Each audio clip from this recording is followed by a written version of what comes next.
Welcome to the jungle, ladies and gentlemen. That was not good. Ladies and gentlemen, welcome to the eComm Growth Show. Let's go.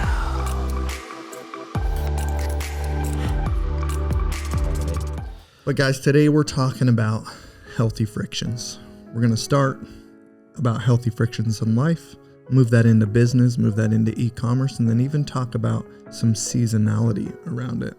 You know what I think a great example is, Rob, real quick? Yeah. And I'm not going to jump around in your notes, don't worry. Yeah, no worries. It's actually my mullet. Up top, it's pretty short, but I got this healthy friction back here where it's getting pretty long. And the only way to be successful is to have both, right? I think so, yeah. It's a if balance I want to of be both. a business guy like right now, look straight on, no one knows. Yep. When I walk into the club, I let the back down. And that's what people see me swinging around. And when you bounce a little bit, the mullet It does bounce, yeah. In fact, you took a video of me. This guy, I didn't even know it. My wife's like, "Did you see the video of you on Instagram today, on Rob's Instagram?" I was like, "No." She's like, "Look, there's just me on a treadmill with my mullet bouncing up and down, caption, Dude, look at this guy's mullet." To this day, I have never had a more successful Instagram story in my life. I got so many responses out of that. And all I said, look at this guy's mullet. And like some people knew it was you, some people didn't. But everybody appreciated it.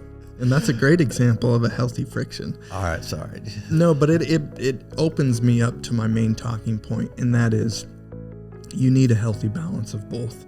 You know, opposing forces create momentum. Yeah. And it's a really good thing. And without a healthy friction in your body at a molecular cellular level, if there's no movement in there, no opposing forces, you actually end up with what some would call death.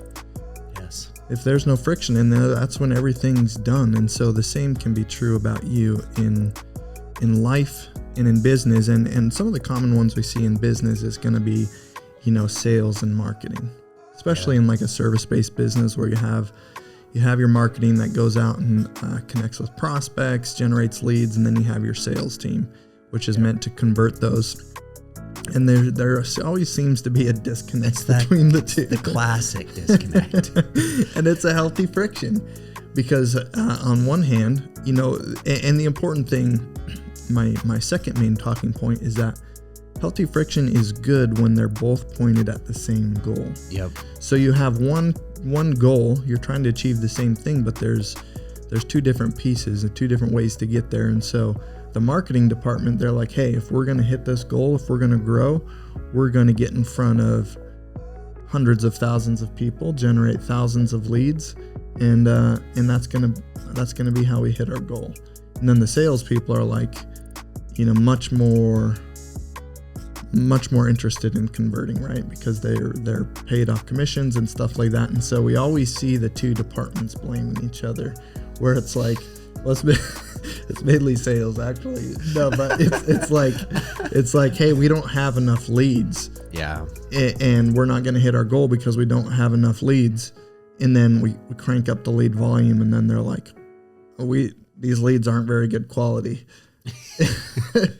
And it's kind of this thing, and then marketing's like, well, what do you want? And there's just naturally like saying, what'd you do with this lead? What'd you do with this one? This looks like a good application. But the point is, they're on the same team, and we don't see the blame all the time. They're kind of, I know it's more a lot funny of than it's anything. more funny, yeah. It's playful, but what we are saying is there's that friction there of let's get better together. We exist separate in some senses, and when we do come together, there's a tension there. There's a friction. Yeah, and then when you're looking at it from an e-commerce perspective, you always have traffic, and then you have website conversion. Yeah. And if you have those separated, to two different people or two different departments, you're always going to see that healthy friction there, where one person's like, hey, we need more traffic to hit our goals, and the other person's like, I don't care how much traffic you get, if they don't convert, it doesn't matter. And you really need both. You need a healthy balance of both. Let's talk about Republicans versus Democrats. That's probably a good one. It's a healthy friction, right? It's a weird thing to bring up because people are like, oh my gosh, politics. But What do you have to say I about like the bipartisan approach where maybe you do have extremes on both sides sometimes, but that's what creates this massive middle ground where it doesn't get too lopsided. Mm-hmm. So that's a big example in our country right now, but it exists in lots of different areas. And then another like really, really common one that we see in business. And the reason that this came up as a topic is just because it's been so heavy on me, because we've just implemented the other side of this healthy friction, and it's felt like an enormous pendulum swing. And that is this difference between being very systematically driven, in your processes, in your policies, even in the way you are a leader, the way you show up as a leader. Your leadership is very systematic or very organic. We're talking emotionally driven, relationally driven, and ones, you need systems and you need freedom. You need a process and you need just very organic things. And we've always erred on the side of organic, very relational, very emotional, giving people in our team a lot of freedom to do. As long as we have the same common goal, as long as we're going after the same thing, we've given people a lot of freedom in how to get there. And that's created a lot of leaders in our business because they don't feel like they're put in a box. Yep.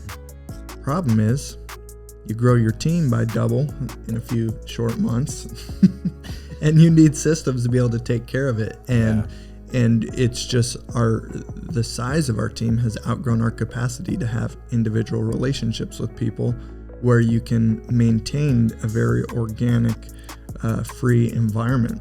I like what you said there too about how we brought that in and it was uncomfortable. Mm-hmm. Because I think a lot of people sometimes push away things that are different. They don't want the friction there because maybe somehow it proves they're wrong or they're not doing it their way, so they don't want it in their business. Mm-hmm. But something that's been helpful for us is always inviting that friction in, whether it's through coaches or now through Josh in some ways, our new COO, who's really running the operations, very organized, thinks about things very differently, not very, but a little differently than we do. Mm-hmm. But same goals, same values. Same values, yeah. And it's brought us together, and it's much more effective mm-hmm. and feels much better than it did when we were initially going through it. Mm-hmm. I guess it felt like more friction at first too when we're making all these big changes, and then it's kind of like now we're in the flow together. But I'm just saying, don't avoid bringing the healthy friction into your business because you're worried about disagreeing with someone or being proved wrong. There's actually a beautiful middle synchronistic. Is that the right word? Yeah. You sync up and you just push forward.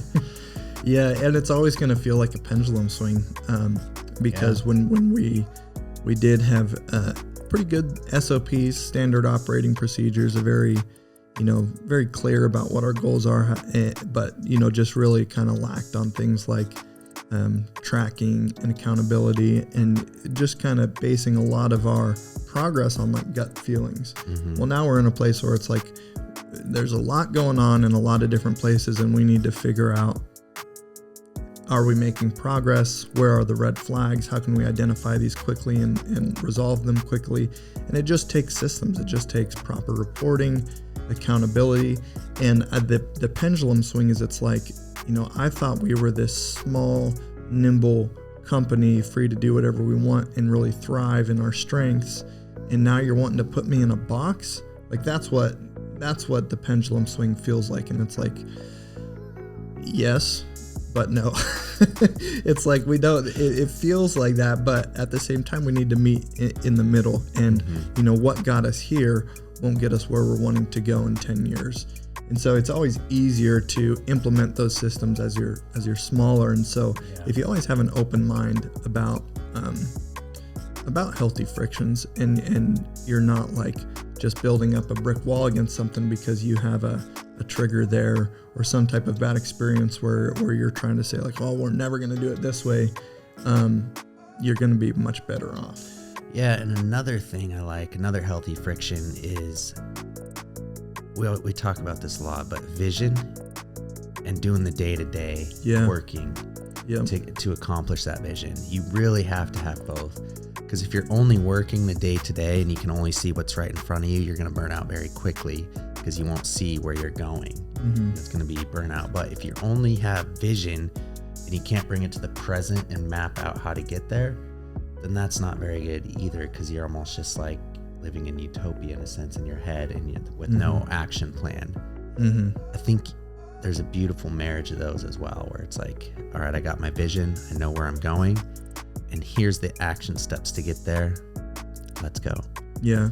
Any other healthy frictions before I really bring down the hammer and drop the healthiest one of all that is going to be relevant to everybody? That was my last one. So guys, the last one is the balance between work and rest. A person without rest is a person without wisdom. Re-say that for me. Re-say that for me real quick. It was a Mike Tyson quote, so just kidding. Okay, all right. Let me rip that again. The balance between work and rest. A person without rest is a person. You did it again, bro. A person without wisdom. So just so I know, you're saying a person without rest, or no, person that does not rest is a person without wisdom. Yeah, and it's so easy in a achievement-oriented culture to always be overvaluing work. Yeah. And everybody around you is going to tell you the only way you're going to get what you want is through work. But you have very little wisdom in that, because wisdom and rest is what's going to give you the longevity to actually get there. Yeah. Which, by the way, we're still learning how to rest ourselves. This isn't something that just came naturally to us. We did set boundaries and worked within a certain time frame, but still after work, I'm thinking about work a lot of times and not fully entering, rest. But it's a journey that we're on that we really prioritize and think is really important. I mean, Robbie told me today or yesterday that, sometimes it feels like you're skipping school when you leave work early. Yeah, that's true. Sorry for exposing. No, and I haven't worked through it, so I don't have all the answers there. But, one thing our mentor told us in that closed, very private conversation. No, just kidding. It was, are you a person who has value in the hours that you show up or the results you create? Yeah. And let me expose myself real quick since I exposed you. Please, let's all expose ourselves. So for me, I think that working really hard is what got me here, not necessarily working really smart. Sometimes is what I believe. So I was having the similar feelings. If I'd leave work early, I would be like, oh no, it's all gonna fall apart because I'm not there working. And then I have to take a step back and realize, no, actually there's a team now that we built that's a lot better than we are in these areas, but it's just reminding myself of that, being like, oh, I can rest easy knowing, these people got certain things taken care of. The last thing we want is Daniel in somebody's ad account spending tens of thousands. You don't want me in that he account. Scales fast. You don't want me responding to client emails either. I'm totally joking. You're a great strategist and account manager. Oh, thank you. Yeah, those are all really great points.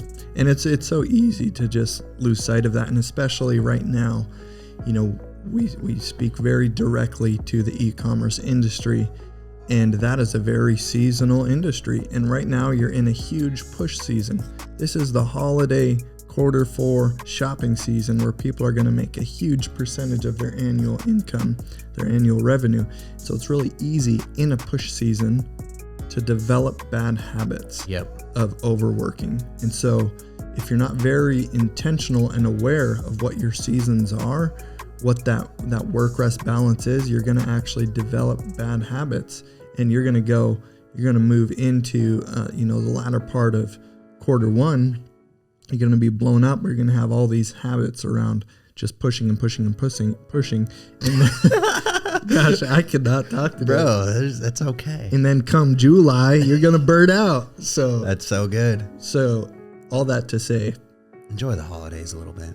And we're going to rest. We're going to take a week off here for the podcast, week and a half, something like that. Yeah, 2 weeks. And we're going to see you guys in 2021. And you guys better be ready to go because we learned a lot in the early part of last year that we're really excited to share. Yep. And really flipped a lot of our preconceived ideas on its head last year around, when is the best time to grow an e-commerce store. And dude, just found so many freaking opportunities in Q1. Sure did. And in Q2. I can't wait to explore those, Rob. Yeah. So anyways, guys, happy holidays. And we'll see you in the new year.